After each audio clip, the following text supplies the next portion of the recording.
কাঁচের গ্লাসটা পইরা শান্তি আছে, আর কাজটা সহজে দাগও পড়ে না, স্ক্রেচও পড়ে না, ক্লিয়ার। রেখা দেওয়ার পর এই গ্লাসটা ওই যে চুলাতে আপনার আঠা গরম হচ্ছে, আঠাতে গ্লাসটা লাগানো হয়, লোহা জাতীয় একটা বলক বসানো হয় সেটার ভিতরে। ডাইসের গ্লাসটাকে পাতলা করতে হয়, পাতলা করা মানে ওখানে পাওয়ারটা ঢুকে গেল আর কি। এটা আমরা মাপলে বুঝতে পারি যে এটা আসলে এটা কত পাওয়ার হইতেছে। আমাদের মেইন প্রধান চাবিকাঠি হচ্ছে এটা। নির্মিত আপনার মনে আমাদের এখানে 220 টাকা পর্যন্ত আছে আর কি। সর্বোচ্চ 2200 গ্লাস বুঝে, সব গ্লাস না। আবার এটা আপনার পরাই স্বাধীনের পর এই কারখানা হয়েছিল, এটা আপনার 11 রুট ছিল না। কাঁচের গ্লাসের দুর্ঘটনা বলবে এটা না, কাঁচের গ্লাসটা যেমন হয়তো আশা খেলে ভেঙে যাবে, কিন্তু একটা প্লাস্টিক আপনার দেখা যায় অনেক সময় অনেকে 3 মাস পরা পারে, অনেকে পরা পারে না, ঘোলা হয়ে যায়। কিন্তু একটা কাঁচের গ্লাস যদি না ভাঙে তাহলে আপনি মনে করেন 2, 4, 5 বছর 6 বছরও কিছু হয় না, কথাটা বুঝছেন না, দাগ দুগ পড়ে না আর কি। কাঁচের গ্লাসটা পইরা শান্তি আছে। যেমন আপনার মনে করেন যে প্লাস্টিক তো প্লাস্টিক জিনিসটা যেমন মনে করেন রোদে গেলে যেমন আমরা পায়ে যখন জুতা পরি প্লাস্টিকটা পরে ঘামায় দেয়, ঠিক আছে, ওটা কিন্তু চোখেরও, প্লাস্টিকও কিন্তু চোখেরই ক্ষতি, কিন্তু মানুষ পরে হালকার জন্য, ঠিক আছে। কাজটাই যেমন চক্ষুটা ঠান্ডা রাখে, এক মেন এটা, আর কাজটা সহজে দাগও পড়ে না, স্ক্রেচও পড়ে না, ক্লিয়ার। আমাদের কাছে যখন প্রেসক্রিপশনটা আসে তো প্রথম গ্লাসটা তো কোনো পাওয়ার থাকে না, এটা ব্ল্যাঙ্ক গ্লাস থাকে, ঠিক আছে। ব্ল্যাঙ্ক গ্লাসটা আসার পরে আমরা পাওয়ারটা কত পাওয়ার হবে এটা আমাকে লিখতে হয় গ্লাসের ভিতরে।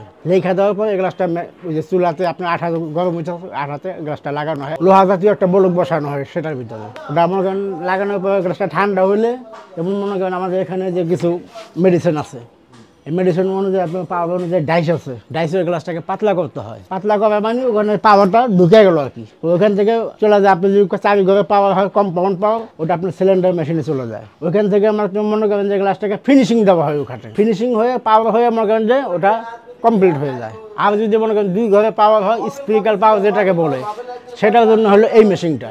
এই মেশিনটার ভিতরেই ওখান থেকে পাতলা করে দেওয়ার পরে এই মেশিন এসে এখানে ফিনিশিং দেওয়া হয়। এই মেশিনগুলো এটা সব হলক করে মেশিন, এখানে বাংলাদেশেই বানায়, নিজেরাই বানাতে পারি। এটা আমরা নিজেরাই বানাতে পারি। যে কোনো একটা দুর্ঘটনা মনে করেন যে চোখেতে লোক নিচে পড়ে গেলে ভেঙে দিতে পারি, এটাই একটা সমস্যা।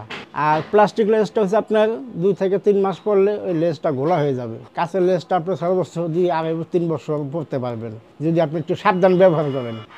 2-5 পয়েন্টের কোনো সমস্যা না, 25 পয়েন্টের নিচে কমে গেলে সেটা হলো সমস্যা। আমাদের এখানে যেমন ধরেন 25, 50, 75, 100, 25 করে আপ ডাউন হয়।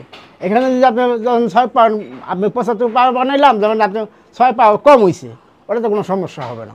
এখানে আমরা যে জিনিসটা গ্লাসটা পাওয়ারটা তৈরি করি, এটা আসলে এটা আমাদের এখানে কোনো পাওয়ারটা মাপার কোনো যন্ত্র নেই। যন্ত্র হলো আমাদের একটা যন্ত্রই আছে, আপনার মনে করেন যে এই জিনিসটা, এটা আমরা মাপলে বুঝতে পারি যে এটা আসলে এটা কত পাওয়ার হইতেছে।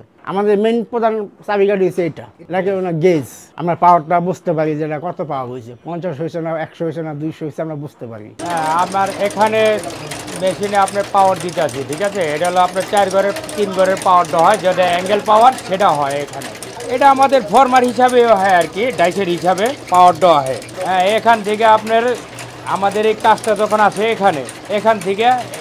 এখান থেকে পাতলা হয়ে পাওয়ার হয়ে মিলে, ডাইসের মিলে পাওয়ার থ্রেডিং এখানে আছে, এখানে আর কি শেষ ফিনিশিং।